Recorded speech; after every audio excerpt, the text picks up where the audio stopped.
Dun dun dun dun dun dun dun dun.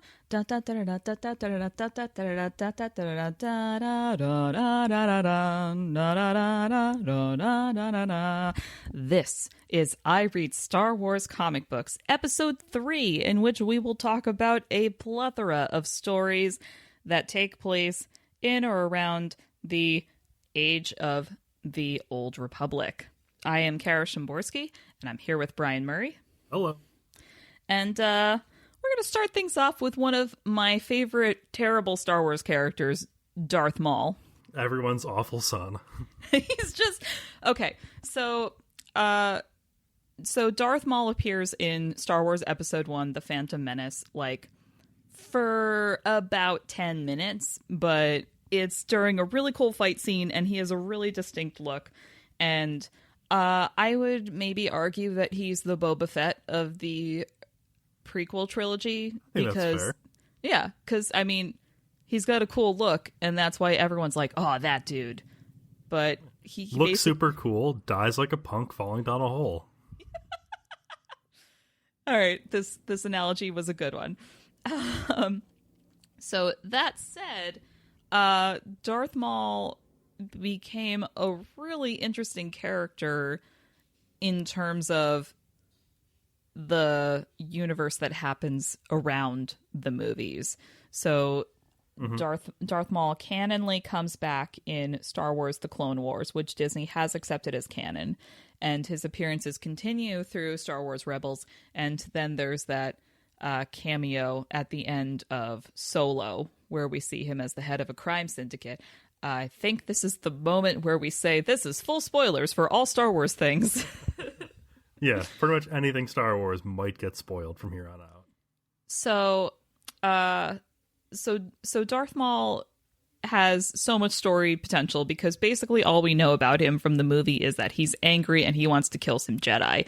And you would think that that's a really one-note storyline to go with, but through the television series appearances, you see a little bit more nuance as his perspective shifts. But this Darth Maul comic book series does take place prior to his appearance in Phantom Menace. So we are still seeing him as angry Darth Maul. Yeah, sort of a horned, red-faced rage monster. And it's, you'd think I'd be bored at him just being aggro about wanting to kill Jedi, but because he's so relentless, it's actually still compelling storytelling, because even though you know where he's going to end up, the journey's kind of great, because there are some subtle moments where you start to see him being like, Darth Sidious is holding me back. He won't let me kill. I've got to get out this rage somehow. Yeah, you really get a feel for just how tightly Sidious kind of has to hold on to him to keep him under control. Yeah, Maul is an absolute loose cannon, and that's definitely shown in this book. So, again, full spoilers, but the general plot of this book is that Darth Maul gets a tip that there is a Jedi Padawan up for auction, and he's like, well, I'm going to go kill me a Padawan and get rid of some of this rage. And he hires a bunch of bounty hunters to come and help him with this mission, including Cad Bane. Oh, best boy. And for those of you who have not seen Star Wars Clone Wars, Cad Bane is basically the people who do Star Wars saying, you know what I really want? A cowboy. Yeah, get some rocket boots on that cowboy, get him a big hat. Cad Bane is literally like alien cowboy. Just someone said, let's take basically half of Jonah Hex and put him in a deep space miner suit, and here, we'll just go. So and I am here for it. Give me more. Right? So it's Cad Bane, Aura Singh, and a couple other characters who I'm not sure if we've met before, but Aura Singh definitely in Clone Wars, and that moment for like a second in Star Wars Phantom Menace where you see her kind of watching the pod race happening. Yeah, we've got Vordalo, the mosquito person, who is just creepy as all get out. It's like just constantly dragging bodies aboard the ship, and they're like, we're not bringing prisoners, and she's like, this is a snack. Yeah. I'm like, oh. And then okay, we have Tech, the Chadger fan, droid torturer. Just the worst. And as you can imagine, that comes back to bite them in the ass when the droid they were torturing suddenly has them at the mercy. And so prior to the Disney acquisition, I did actually go out of my way to read one of the Star Wars Darth Maul novels, which also took place before Episode 1. Was it Darth Maul Shadowhunter? Ooh, I can't remember. Did it involve a Jedi who was sort of ended up crushing on the non-Jedi she was with? It involved, the one that I read involved him like in the underbelly of Coruscant, and it was almost like a noir detective type thing. It's possible. Anyway, but my point is, like, going in and reading these books, because at this point we were like, well, he dies in Phantom Menace, so all of his stories have to be before Phantom Menace. So it's like we already kind of knew where things were going. And so reading this prequel comic, it's again an instance of we already know where he ends up, but it's sort of interesting to see how he gets there, because prior to this comic, they did not have this concept of, like, spoiler alert, he does kill the Padawan. But he had this really weird, intense, like, warrior code moment where, like, as he's killing her, because, like, she was saying, like, trying to get out of it by being like, well, I'm just a Padawan, and don't you want to face a real Jedi? But, like, as they're fighting, he's like, oh no, I kind of respect her, and maybe if Sith weren't just like 2 at a time, we could make something happen here. But no, this is crazy. I'm just going to kill her. But like, as he's killing her, he's like, you are a Jedi. And I was like, oh, this is so fucked up, but I'm into it. Like, I see where he's going. I'm going to have to talk to somebody about this later, but... I was like, it's like, excuse me, like, let me text a therapist here. Like, if I understand Darth Maul's Twisted Warrior Code, is that a problem or what? So, this like him killing a Padawan thing ends up just being another moment for Darth Sidious to be like, of course, I knew all along. How did it feel? And I was like, God damn it. I would be mad at him if I was Darth Maul too. Yeah. Like, nobody likes to have their boss, like, lurking over their shoulder the whole time. Well, I mean, if you were working for someone who was constantly just like, of course you did that. That was my plan all along. Like, I'd be annoyed too. It's like, all right, man. So I guess what I'm saying is I understand Darth Maul and I have questions about that. Yeah, I did like how the whole time he was sort of going through it like, oh man, if Dad finds out, I'm gonna be in so much trouble. It's like if Dad finds out I took his car. Ooh, like, but with more murder. Yeah, significantly more murder. I hope. Just so much murder, just terrible. So, yeah, Darth Maul is complete trash, but as a character, he's really entertaining to read. Very compelling. Oh my god. Flipping over to the light side of the Force for a moment, let's talk about Mace Windu, Jedi of the Republic. Ooh, I had a lot of fun with this book too. Give us a brief overview of Mace Windu. So this is Mace Windu has been dispatched with a team of Jedi for a stealth mission on a jungle planet where the Separatists have gone and the Jedi don't know why. So they're there to figure out what's going on and put a stop to things if they can. But along the way, we start to encounter some philosophical differences between Mace and one of the other Jedi, and so it sort of becomes this contemplation on the Jedi. And there's a lot to unpack there. There's so much to unpack here. Yeah, this because again, if you remember from the films, it's a pretty abrupt shift from the Jedi are peacekeepers to Yoda went to pick up the clone troopers, and now we've got an army.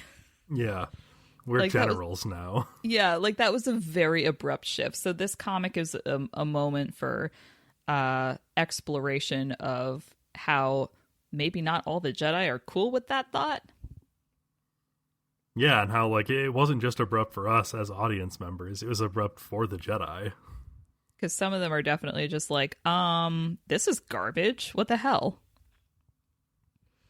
Yeah, and Mace is definitely, like, you can tell at the beginning that, like, he's not thrilled with the situation that they're in, but since they're in this situation, he's going to do his best to make sure that their side comes out on top.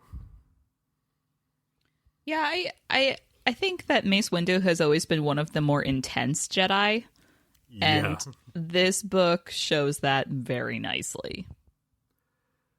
Yeah, I love that the Jedi are always, I mean, not always, but in a lot of media, we see the Jedi as being sort of stiff and hidebound, and this book does a really good job of showing us that they're not actually like that. Like, that's the facade they put on for the Senate and to keep the galaxy happy. But then we have, you know, like, the one guy whose name escapes me constantly making jokes about him being blind. Like, or Kit Fisto, like, grinning as he cuts down all these droids. I love Kit Fisto. He's such a swashbuckler. He is such a swashbuckler. You're exactly right. We had, like and then there's the pink lady, Rissa, who's just, like, a Mace Windu fangirl. Like, she's just like, oh man, I'm so it's very like Spider-Man, Iron Man in the Marvel Cinematic Universe dynamic. Yeah. Where she's just like, sure, Mr. Stark. There's one little throwaway line where, like, she tosses him her lightsaber for a second, and when she gets it back, she addresses her lightsaber by name. I'm just like, who is this adorable little nerd? I want more of this character. Right? Like, you'd figure that that's a character that would end up in one of the TV shows at least. Yeah. And she did survive, so, you know, who knows? I have to say, so this book kind of messed with me because it made me have to think about why some things happen with the Jedi, in terms of, like, there's so many lightsaber battles in this, and it felt excessive. Like, the Jedi, like, the lightsaber is sure, it's their primary weapon, but they're not supposed to turn to their weapon as their first resort. And I felt like this book was very like, I disagree with you, therefore we will have a lightsaber battle now. Yeah, because the blind Jedi, who I'm sorry his name completely escaped me, Dibs, something like that. I remember it reminded me of Invader Zim, so. But I remember, like, he just, like, he calls Mace Windu, like, a heretic. Yeah, Dibs. He calls Mace Windu a heretic and just pulls a blade on him. Like, I was like, oh, this escalated quickly. Yeah. That said, I think there were some good uses of lightsabers. For example, Kit Fisto is in a cave with Dibs, and Dibs is blind, so he's like, whatever. But yeah. Kit Fisto is... He has a thing like, welcome to my world, or something like that. So Kit Fisto ignites his lightsaber so he can see, and I'm like, look at that. Your glow stick is handy for something. But then it also made me think, like, whoa, you guys just made yourself a complete target. Like, anything in that cave, and like, this cave is pitch black, and all of a sudden you've ignited 2 humming glow sticks. Like, everyone knows where you are now. And then they're attacked by a giant worm. I did also appreciate the world building in this book. Like, the Separatists are on this planet to harvest the plants because there's only 1 hour of sunlight a month. So the plants have to store enormous amounts of energy. So the Separatists have come to take the plants so they can use that energy. And I was like, see, that's cool. Yeah, it's a very Star Wars planet in that it makes very little scientific sense at all, but it is very rad, so continue. When I was reading that, I was like, sure, I accept this premise. Yeah. Continue. So the antagonists in this book are droids, and they're being led by like a mercenary droid, and this whole thing just kind of made me question the sentience of droids. Very much so, yeah. Like the battle droids are like quippy and very much having their own like they end up following orders, but they're very vocal about their doubts. Yeah, and they have internal lives.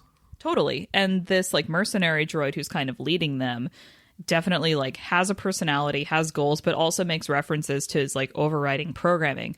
So like we keep being told in the movies that the battle droids are just like whatever, we just chop them down. But through books like this and shows like Clone Wars, we see that they have personalities. And then that makes me question like, okay, are these personalities programmed? Do they actually have some kind of soul? Are these living beings, but they're just made of metal, so we're meant to not think of them as beings?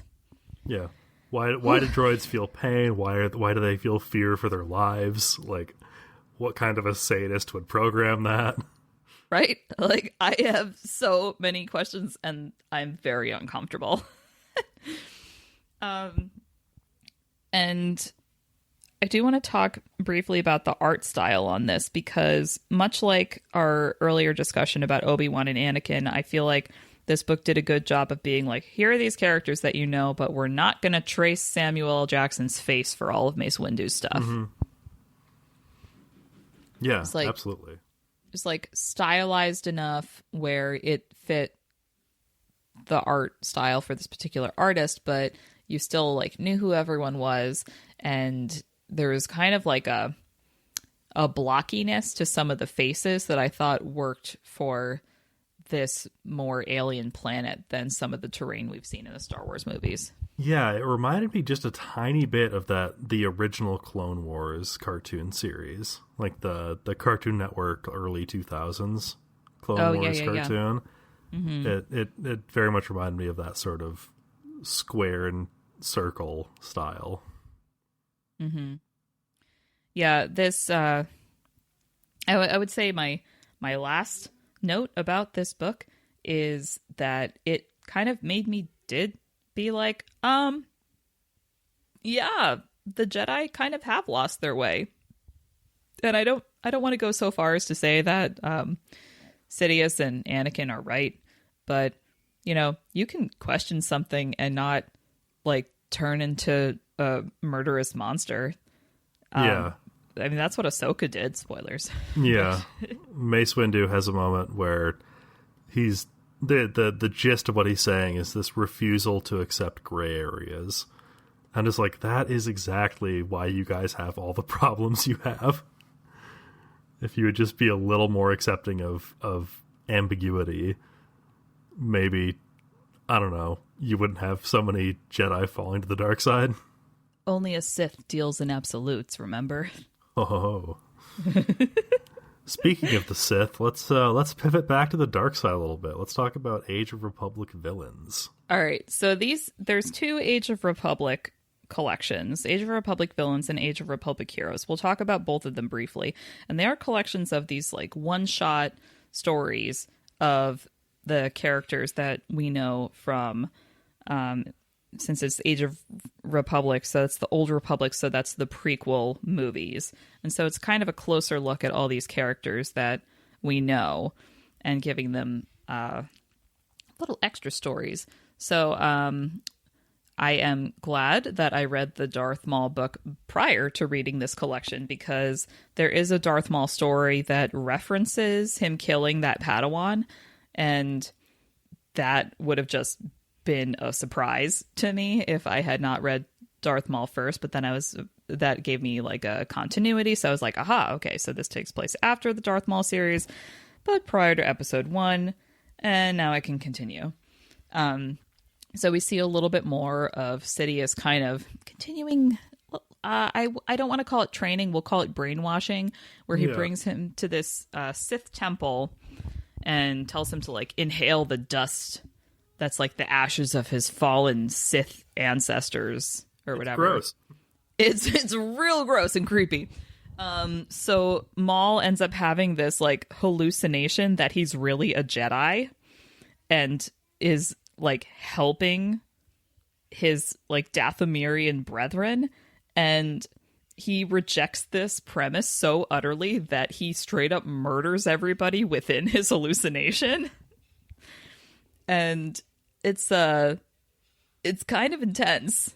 Like, whoa. And it did make me think about how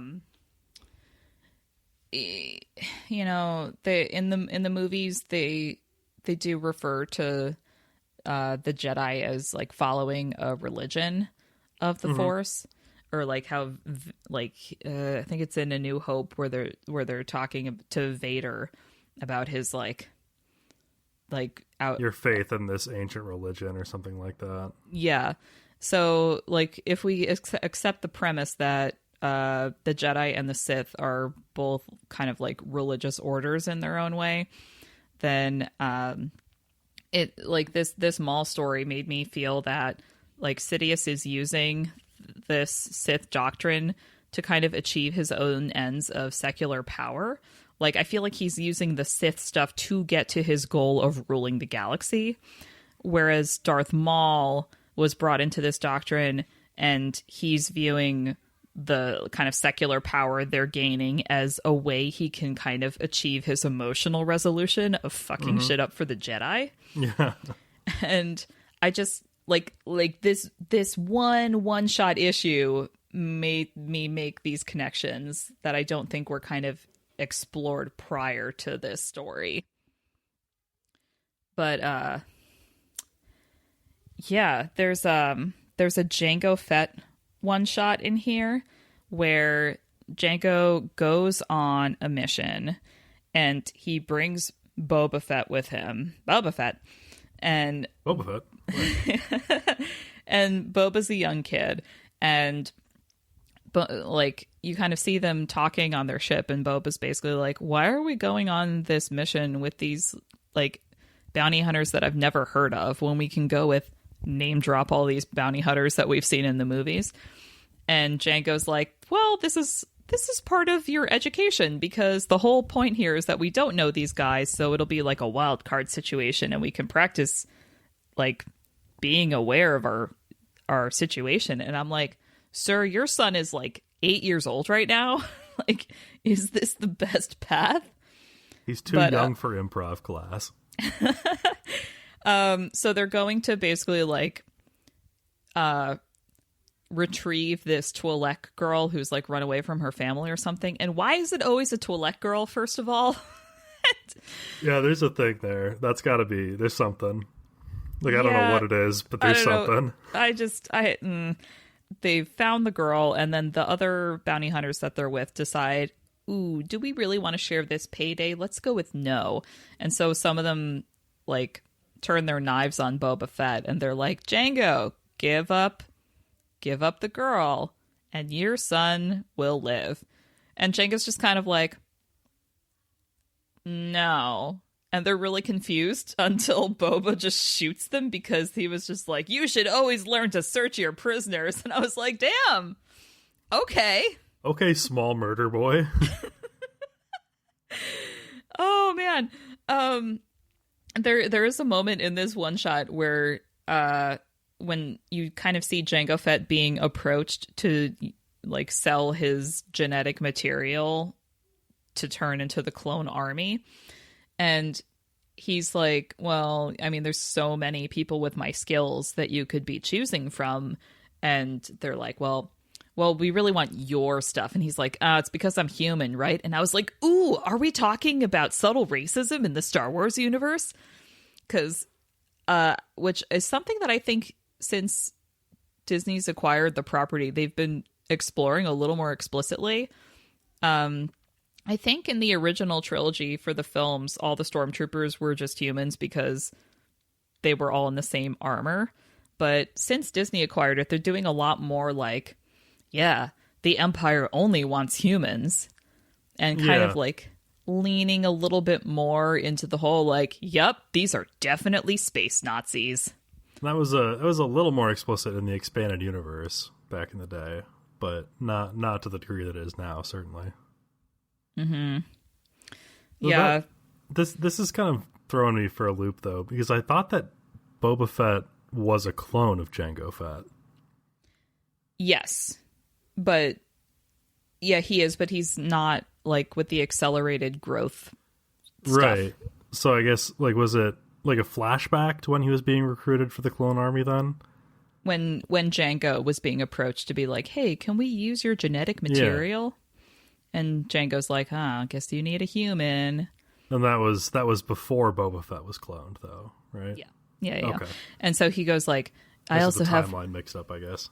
Yeah, had like a couple flashbacks, but yeah, that story also gave me questions about robots, and their sentience and what the deal is with that.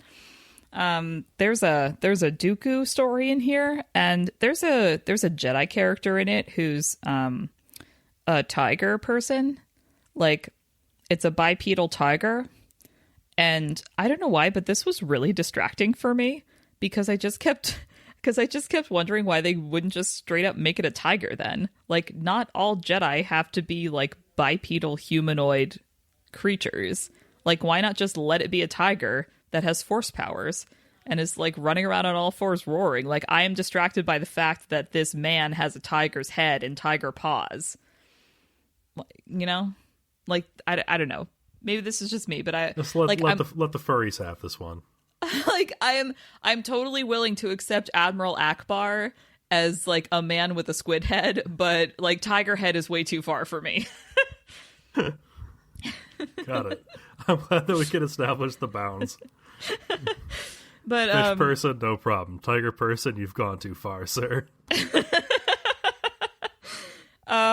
Yeah, I mean, this was like, again, me thinking about how Sidious seems to be using Sith stuff for his own ends. I feel like Count Dooku's also kind of in this vein, where he's like, yeah, I was a Jedi, and now I'm looking after my family interests, and now maybe I'm also a Sith. And he's just kind of like, what is his deal, you know? Yeah. There's a Grievous story in here, and my big takeaway from that one is Grievous used to be 100% squish. Yeah. Like, I don't think I knew that. Yeah, he used to just be a guy. But now he's just like metallic, and his cough always bothered me. And in reading like the extra essays that they had in this collection, they say that that's literally because George Lucas was the first person to record his voice and he had bronchitis that week.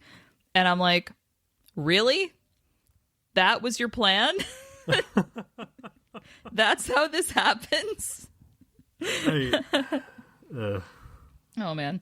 And then this collection closes out with a story about Asajj Ventress, which if you watched Clone Wars, you know that she's everything. And this little story was just a cute moment where you kind of see her kind of lose her shit at a regular, like, generic bar brawl, and she even like thinks something to that effect. She's just like, oh, look, another like conflict between the locals, it's not my problem. But then they start messing with this little girl and her sisters, and Asajj Ventress kind of like clicks into like sisters above everything else mode and just murders everyone who's trying to mess with these girls. And you're like, okay, yeah, all right, like, respect, cool, got it, okay. Have you read Dark Disciple yet? That is what I will be reading now. I haven't read it yet, but it's literally on my pile of books from the library. Awesome. Yeah. She's a main player in that. It's very fun to get more of her. Yeah. But yeah, to close out this episode, let's discuss the Age of Republic Heroes, which is a collection of one-shots about the various heroes in here. And the quote-unquote good guys. Yeah, it opens with your favorite crunchy Jedi and mine, Qui-Gon Jinn. Where he's literally rescuing the tree people. Like...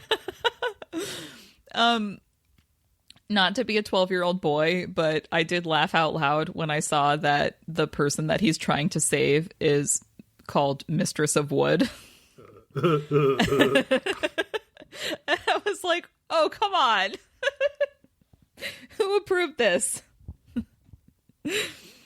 Yeah, that's it's there's a lot goes on, I feel like, in that story, because he takes her back, he takes the Mistress of Wood back to Coruscant, and then he promptly is like, yes, I must meditate, and gets in his spaceship and then blindly charts a course through hyperspace to go to a magic planet where he finds a dark side tree.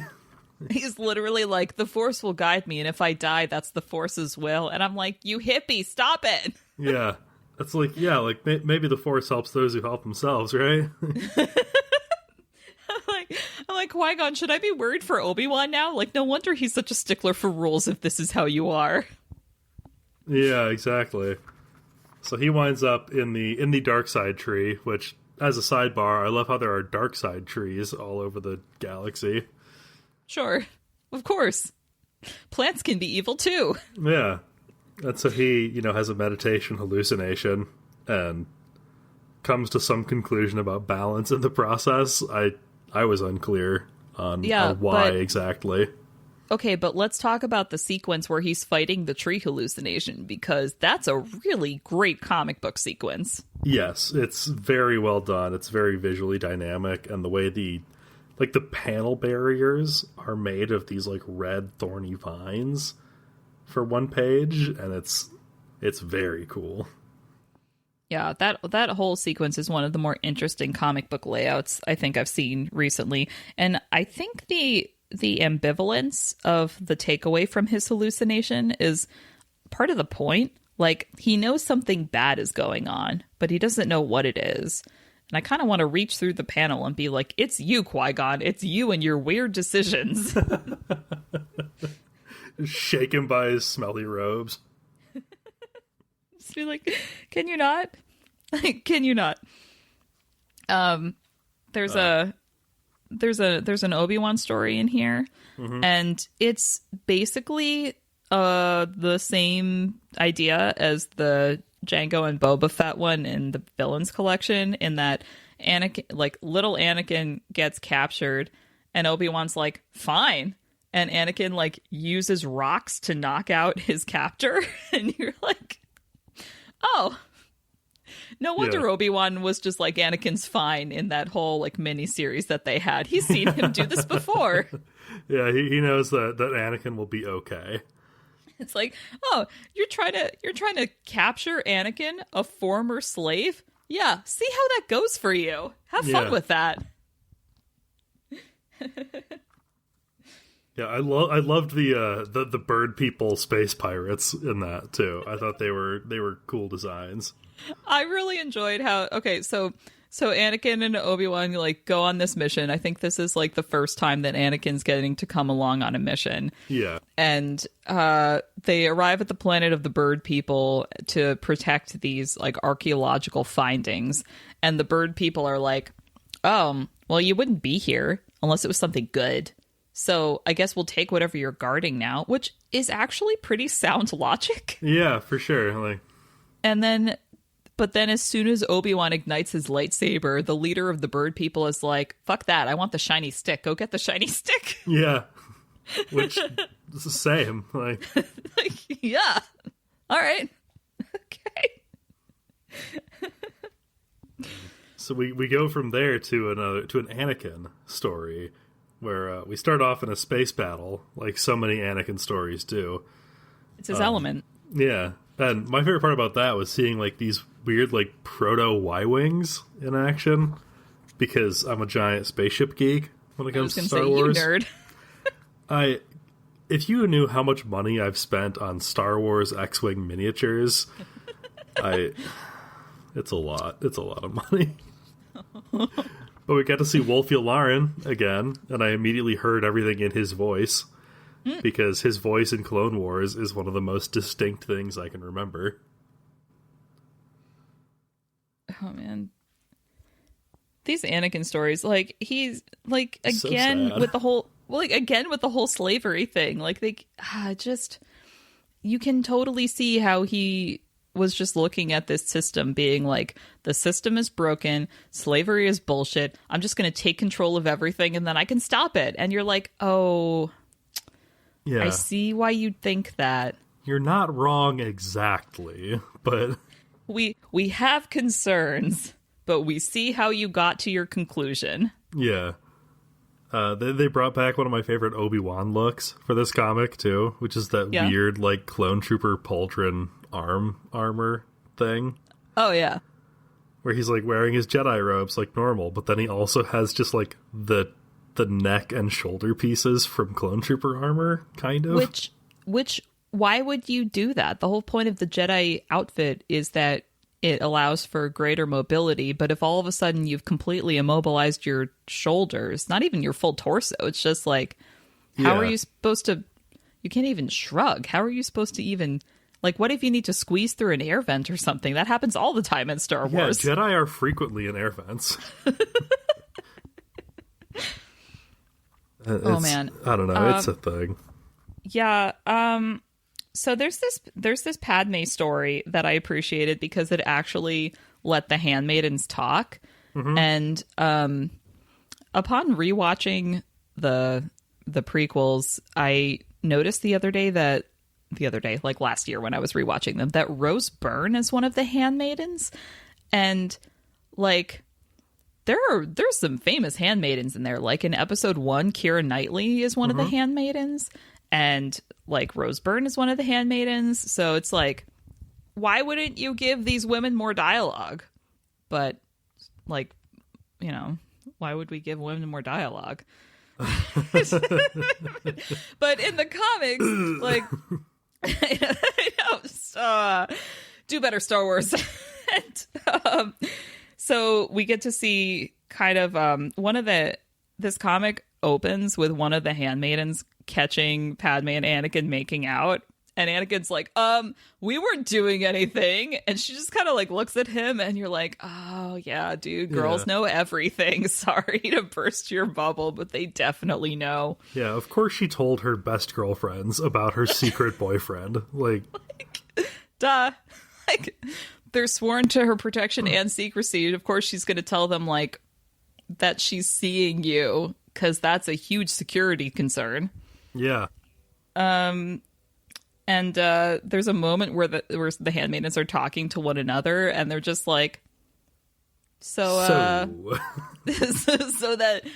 she's definitely boning that Jedi, right?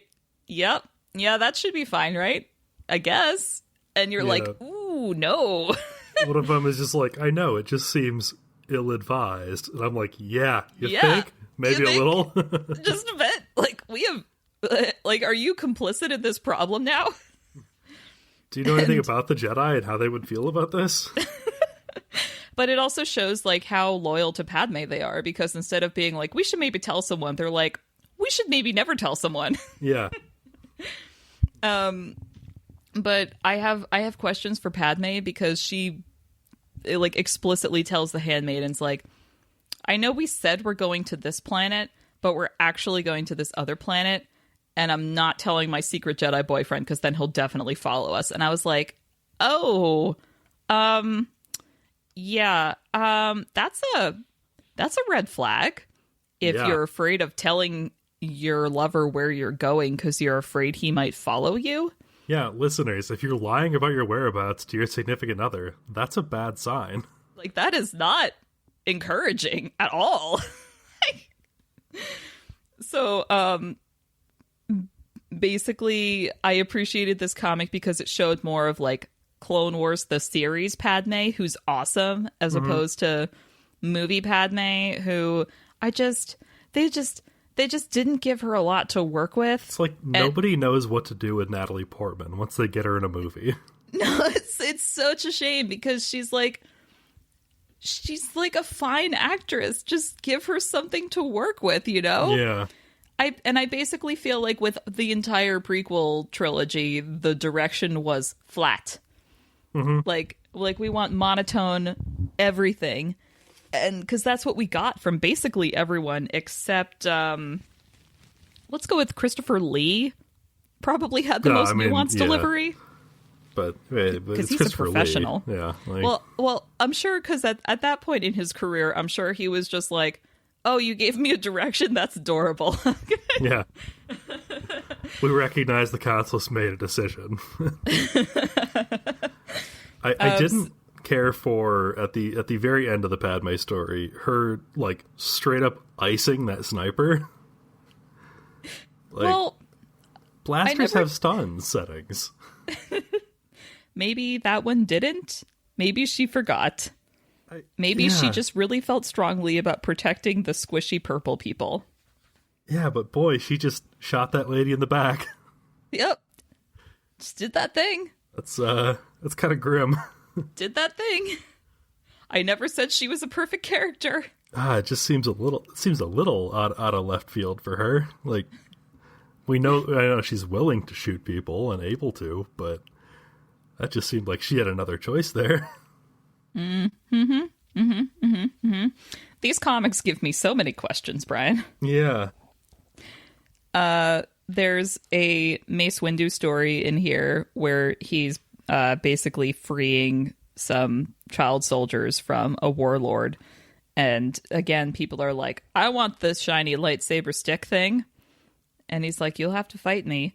And I'm just like, maybe the Jedi shouldn't carry around these lightsabers so much. Like, if having the lightsaber makes you a target for people wanting to get stuff from you, maybe don't rely on it so heavily.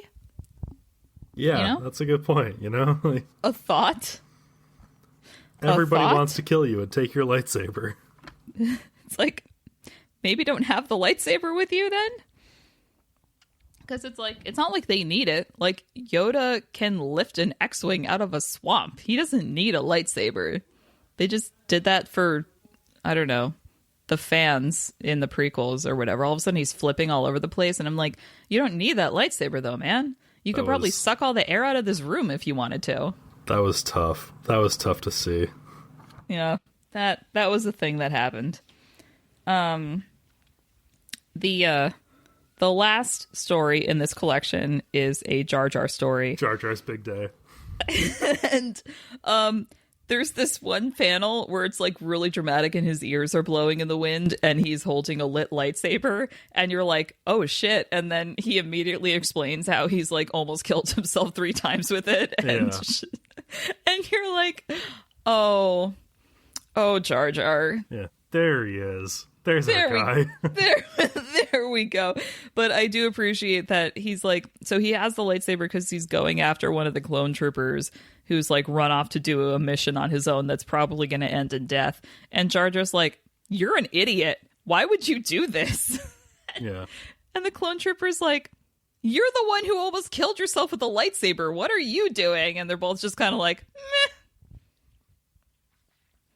Maybe there's room for 2 idiots on this planet.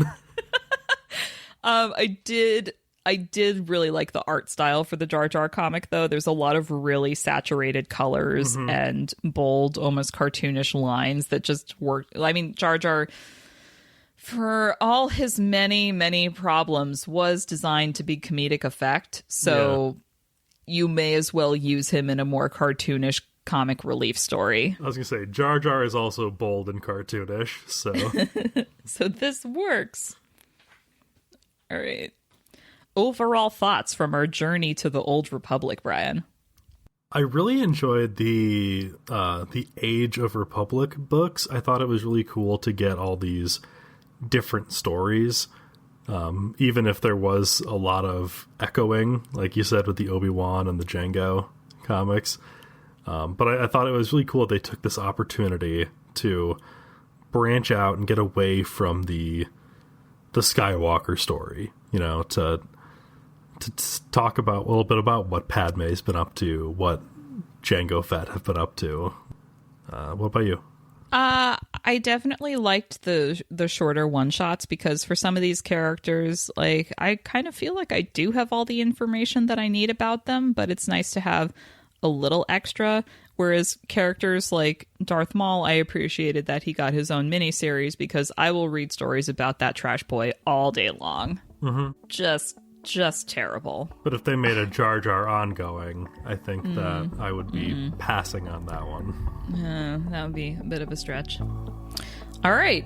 Well, listeners, thank you all for joining us, and join us next time for I Read Star Wars Comic Books Episode 4, where we discuss adaptations of the films in comic book form. Thanks for listening to the I Read Star Wars Comics podcast presented by I Read Comic Books, the podcast. This show was first aired on the IRCB Patreon at patreon.com/IRCB podcast. Special thanks to all you wonderful supporters out there. Send us feedback about this show at ircbpodcast@gmail.com and check out our website, ircbpodcast.com, for our Discord, zines, and all things IRCB. You can also follow us on Twitter and Instagram at IRCB Podcast. This show is produced by Brian Murray and Kara Szamborski, edited by Zander Riggs, and executive produced by Mike Rappin. Thanks for listening, and may the Force be with you.